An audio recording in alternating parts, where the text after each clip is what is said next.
आप देख रहे हैं न्यूज नाउ 24/7 ताज़ा खबरों के लिए हमारे साथ बने रहें। इस कांग्रेस पार्टी और उसके दोस्तों ने किसानों को इस हालत में पहुंचाया, बर्बाद किया। हमें उन्हें फिर मौका नहीं देना है, क्योंकि कांग्रेस का एक ही मतलब है, झूठ, धोखा और बेईमानी। इन्होंने तेलंगाना में चुनाव के समय किसानों से लोन माफी जैसे बड़े बड़े वादे किए, लेकिन जब इनकी सरकार बनी तो किसान लोन माफी के लिए भटक रहे हैं। कोई उनकी सुनने वाला नहीं है। महाराष्ट्र में हमें इनकी धोखेबाजी से बचकर रहना है।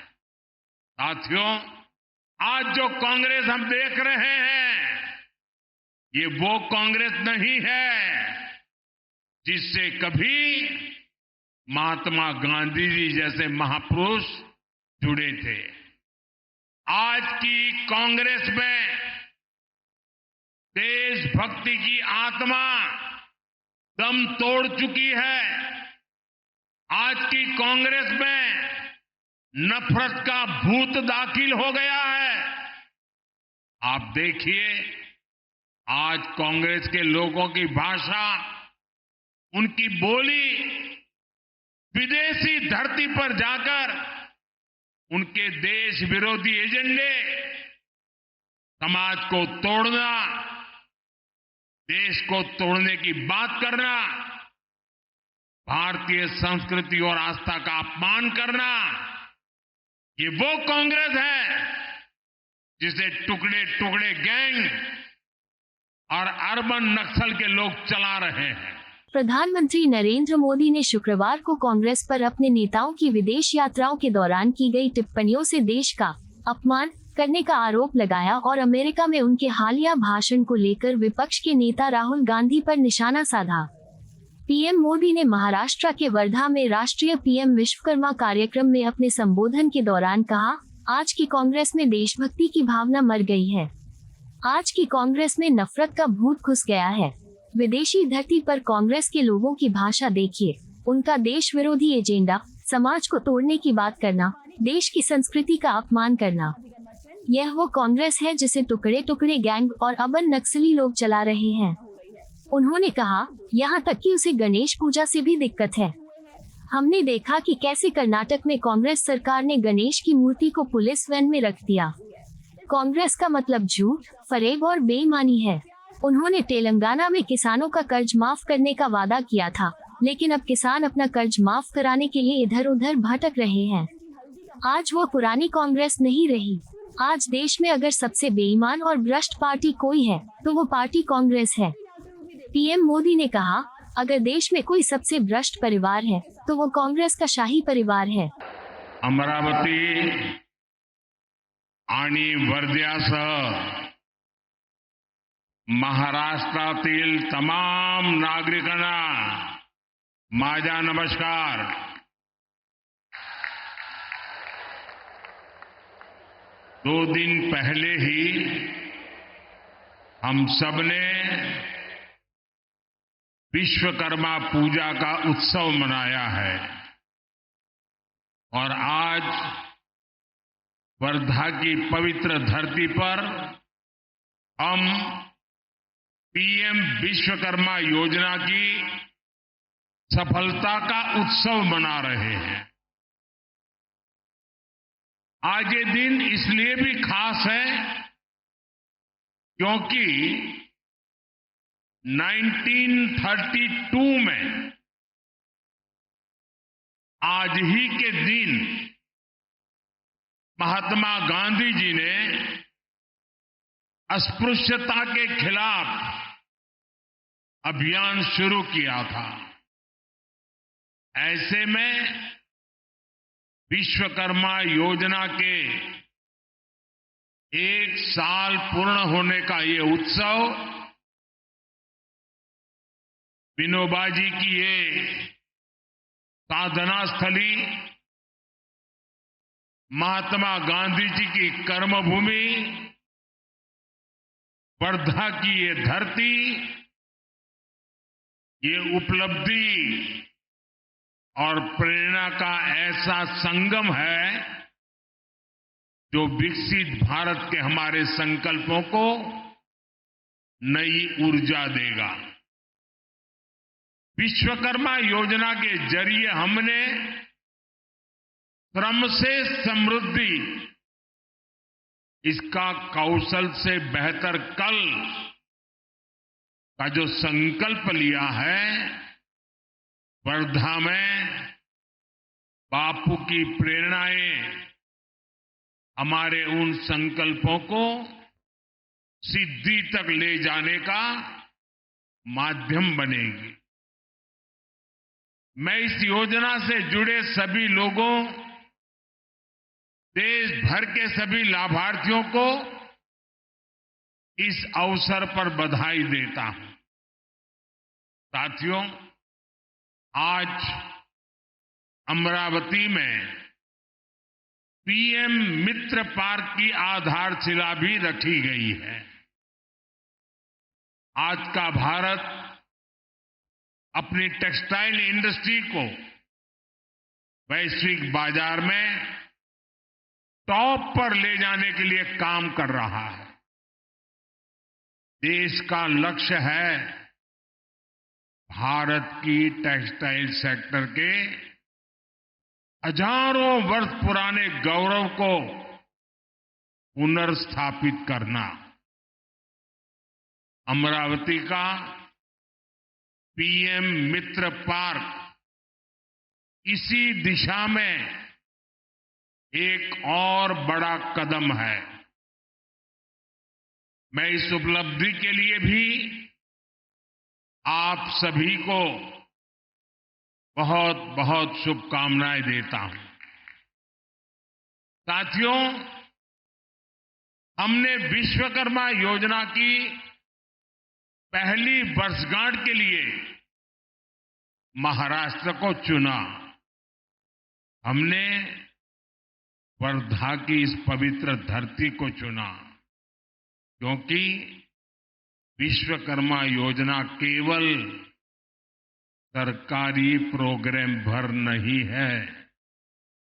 ये योजना भारत के हजारों वर्ष पुराने कौशल को विकसित भारत के लिए इस्तेमाल करने का एक रोड मैप है। आप याद करिए, हमें इतिहास में भारत की समृद्धि के कितने ही गौरवशाली अध्याय देखने को मिलते हैं। इस समृद्धि का बड़ा आधार क्या था? उसका आधार था हमारा पारंपरिक कौशल। उस समय का हमारा शिल्प, हमारी इंजीनियरिंग, हमारा विज्ञान इस दुनिया में के सबसे बड़े वस्त्र निर्माता थे। हमारा धातु विज्ञान, हमारी मेटलर्जी भी विश्व में बेजोड़ थी। उस समय के बने मिट्टी के बर्तनों से लेकर भवनों की डिजाइन का कोई मुकाबला नहीं था। इस ज्ञान विज्ञान को कौन घर घर पहुंचाता था? सुतार, लोहार, सोनार, कुम्हार, मूर्तिकार, चर्मकार, बढ़ई, मिस्त्री, ऐसे अनेक पेशे ये भारत की समृद्धि की बुनियाद हुआ करते थे। इसलिए गुलामी के समय में अंग्रेजों ने इस स्वदेशी हुनर को समाप्त करने के लिए भी अनेकों साजिशें की। इसलिए ही वर्धा की इस धरती से गांधी जी ने ग्रामीण उद्योग को बढ़ावा दिया था। लेकिन साथियों, ये देश का दुर्भाग्य रहा कि आजादी के बाद की सरकारों ने इस हुनर को वो सम्मान नहीं दिया जो दिया जाना चाहिए था। उन सरकारों ने विश्वकर्मा समाज की लगातार उपेक्षा की। जैसे जैसे हम शिल्प और कौशल का सम्मान करना भूलते गए, भारत प्रगति और आधुनिकता की दौड़ में भी पिछड़ता चला गया। साथियों, अब आजादी के 70 साल बाद हमारी सरकार ने इस परंपरागत कौशल को नई ऊर्जा देने का संकल्प लिया। इस संकल्प को पूरा करने के लिए हमने पीएम विश्वकर्मा जैसी योजना शुरू की। विश्वकर्मा योजना की मूल भावना है सम्मान, सामर्थ्य और समृद्धि, यानी पारंपरिक हुनर का सम्मान, कारीगरों का सशक्तिकरण और विश्वकर्मा बंधुओं के जीवन में समृद्धि, ये हमारा लक्ष्य है। और साथियों, विश्वकर्मा योजना की एक और विशेषता है, जिस स्केल पर, जिस बड़े पैमाने पर इस योजना के लिए अलग अलग विभाग एकजुट हुए हैं, ये भी अभूतपूर्व है। देश के 700 से ज्यादा जिले, देश की 2.5 लाख से ज्यादा ग्राम पंचायत, देश के 5,000 शहरी स्थानीय निकाय, ये सब मिलकर इस अभियान को गति दे रहे हैं। इस एक वर्ष में ही 18 अलग अलग पैसों के 20 लाख से ज्यादा लोगों को इससे जोड़ा गया। सिर्फ साल भर में ही 8 लाख से ज्यादा शिल्पकारों और कारीगरों को स्किल ट्रेनिंग, स्किल अपग्रेडेशन मिल चुकी है। अकेले महाराष्ट्र में ही 60,000 से ज्यादा लोगों को ट्रेनिंग मिली है। इसमें कारीगरों को मॉडर्न मशीनरी और डिजिटल टूल्स जैसी नई टेक्नोलॉजी भी सिखाई जा रही है। अब तक 6.5 लाख से ज्यादा विश्वकर्मा बंधुओं को आधुनिक उपकरण भी उपलब्ध कराए गए हैं। इससे उनके उत्पादों की क्वालिटी बेहतर हुई है, उनकी उत्पादकता बढ़ी है। इतना ही नहीं, हर लाभार्थी को 15,000 रुपये का ई-वाउचर दिया जा रहा है। अपने व्यवसाय को आगे बढ़ाने के लिए बिना गारंटी के 3 लाख रुपये तक लोन भी मिल रहा है। मुझे खुशी है कि 1 साल के भीतर भीतर विश्वकर्मा भाई बहनों को 1400 करोड़ रुपए का लोन दिया गया है। यानी विश्वकर्मा योजना हर पहलू का ध्यान रख रही है। तभी तो ये इतनी सफल है, तभी तो ये लोकप्रिय हो रही है। और अभी हमारे जीतन राम मांझी जी प्रदर्शनी का वर्णन कर रहे थे। मैं प्रदर्शनी देखने गया था। मैं देख रहा था कितना अद्भुत काम परंपरागत रूप से हमारे यहां लोग करते हैं।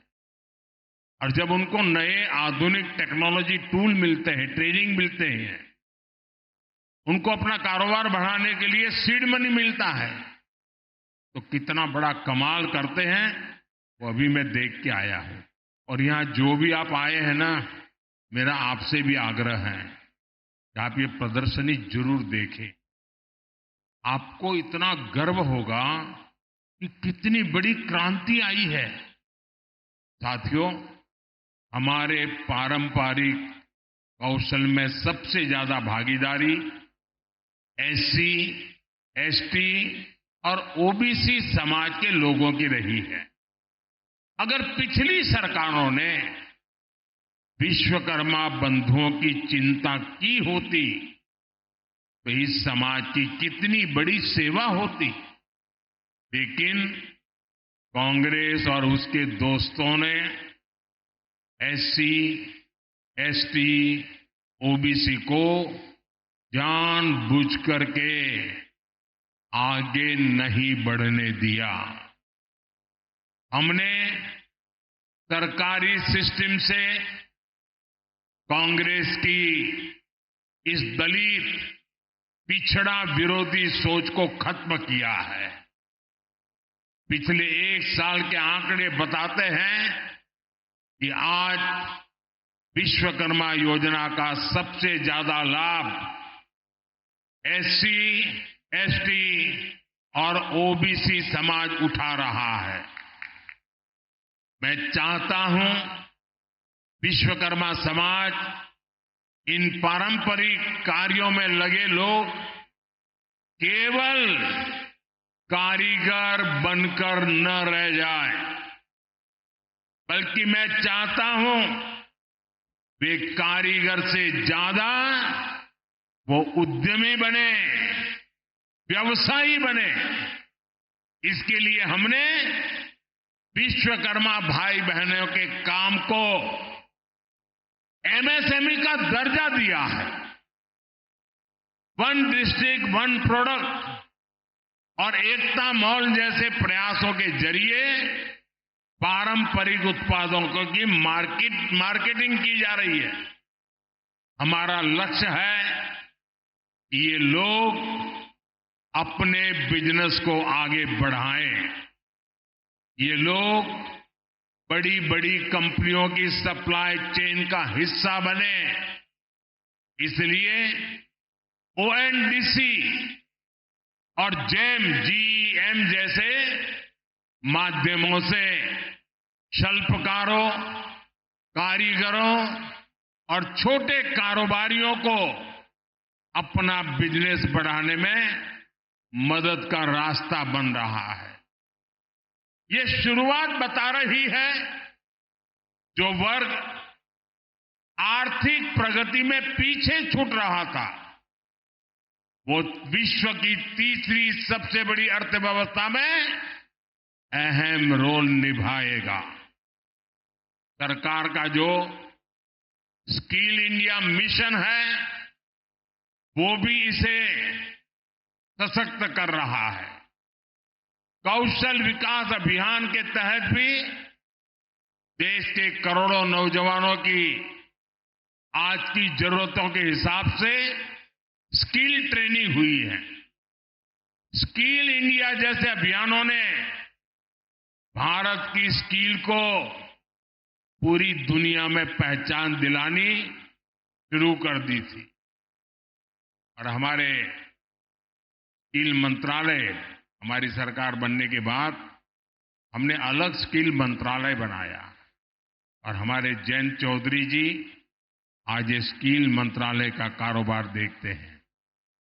उनके नेतृत्व में इसी साल फ्रांस में वर्ल्ड स्किल्स पर बहुत बड़ा आयोजन हुआ। हम ओलंपिक की जो चर्चा बहुत करते हैं, लेकिन उस फ्रांस में अभी एक बहुत बड़ा आयोजन हुआ। इसमें स्किल को लेकर के हमारे छोटे छोटे काम करने वाले कारीगर और उन लोगों को भेजा गया था।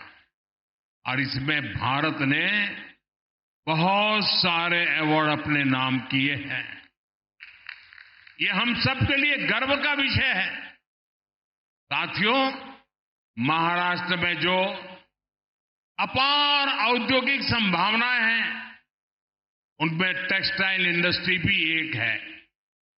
विदर्भ का ये इलाका ये हाई क्वालिटी कपास के उत्पादन का इतना बड़ा केंद्र रहा है।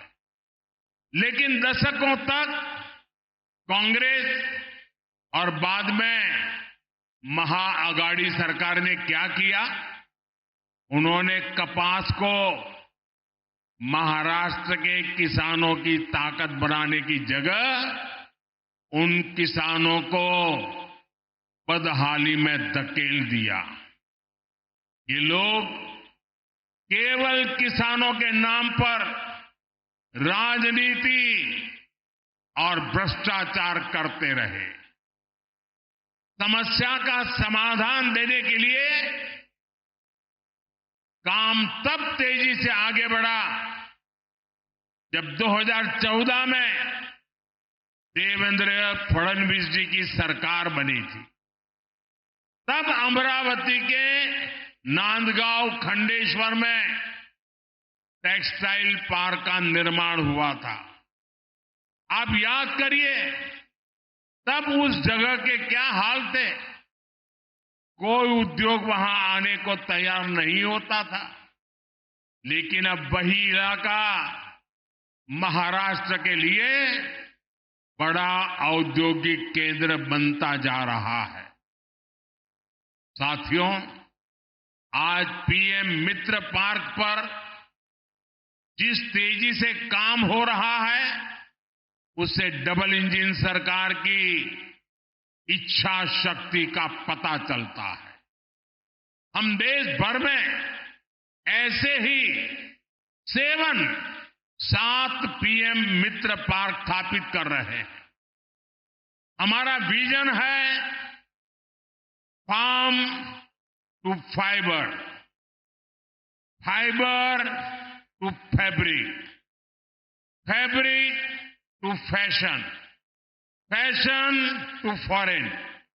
यानी विदर्भ के कपास से यही हाई क्वालिटी फैब्रिक बनेगा और यहीं पर फैब्रिक से फैशन के मुताबिक कपड़े तैयार किए जाएंगे।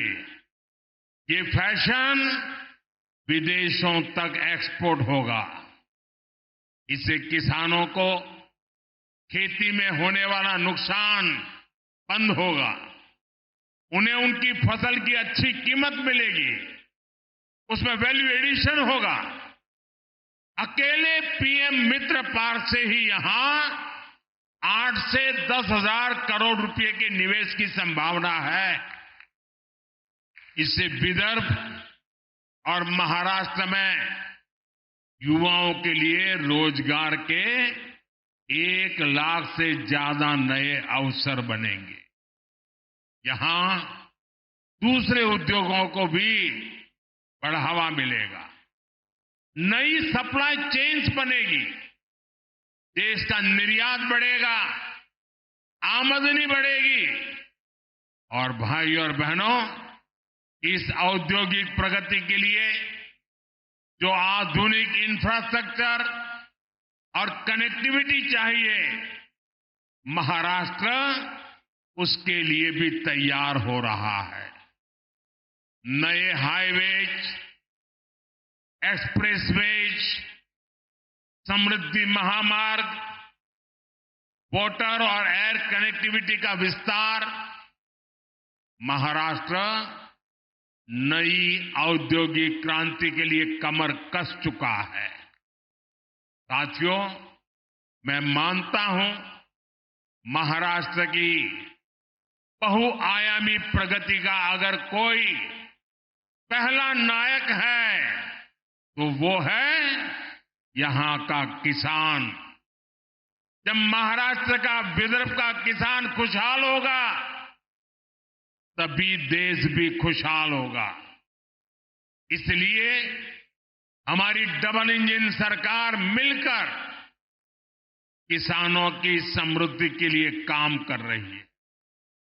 आप देखिए, पीएम किसान सम्मान निधि के रूप में केंद्र सरकार 6,000 रुपये किसानों के लिए भेजती है। महाराष्ट्र सरकार उसमें 6,000 रुपया और मिलाती है। महाराष्ट्र के किसानों को अब 12,000 रुपया सालाना मिल रहा है। फसलों के नुकसान की कीमत किसान को न चुकानी पड़े, इसके लिए हमने 1 रुपये में फसल बीमा देना शुरू किया है। महाराष्ट्र की एकनाथ शिंदे जी की सरकार ने किसानों का बिजली बिल भी 0 कर दिया है। इस क्षेत्र में सिंचाई की समस्या के समाधान के लिए हमारी सरकार के समय से ही कई प्रयास शुरू हुए थे, लेकिन बीच में ऐसी सरकार आ गई जिसने सारे कामों पर ब्रेक लगा दिया। इस सरकार ने फिर से सिंचाई से जुड़े प्रोजेक्ट्स को गति दी है। इस क्षेत्र में करीब 85,000 करोड़ रुपए की लागत से वैनगंगा, नलगंगा नदियों को जोड़ने की परियोजना को हाल ही में मंजूरी दी गई है।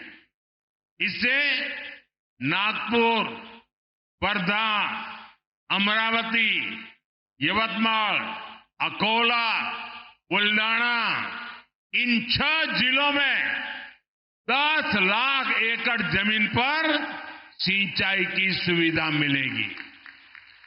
साथियों, हमारे महाराष्ट्र के किसानों की जो मांगे थी, उन्हें भी हमारी सरकार पूरा कर रही है।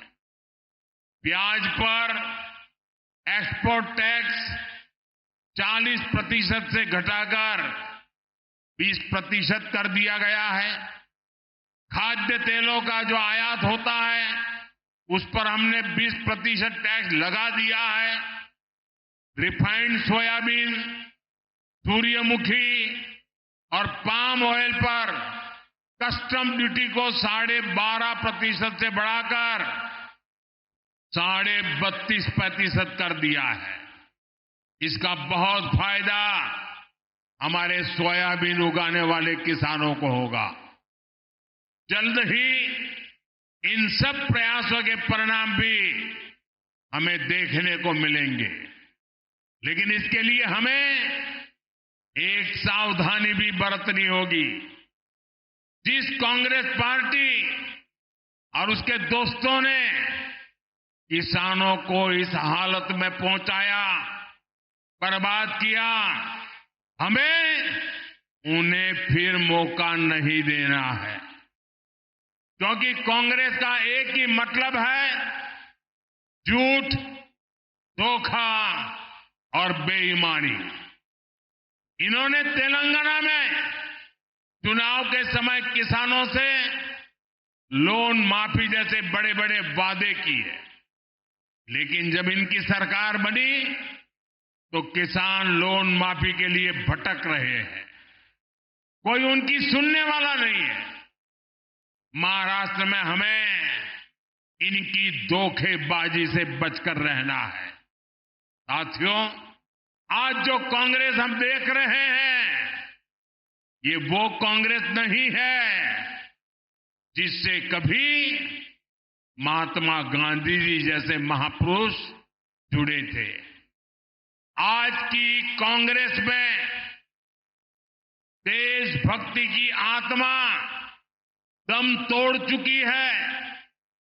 आज की कांग्रेस में नफरत का भूत दाखिल हो गया है।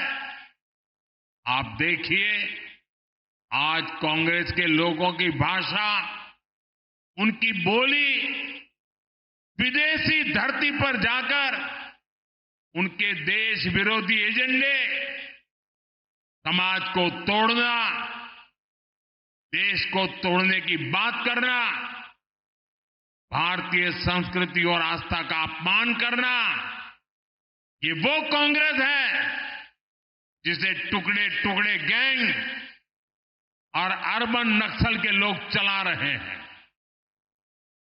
आज देश की सबसे बेईमान और सबसे भ्रष्ट कोई पार्टी है तो वो पार्टी कांग्रेस पार्टी है। देश का सबसे भ्रष्ट परिवार कोई है तो वो कांग्रेस का शाही परिवार है।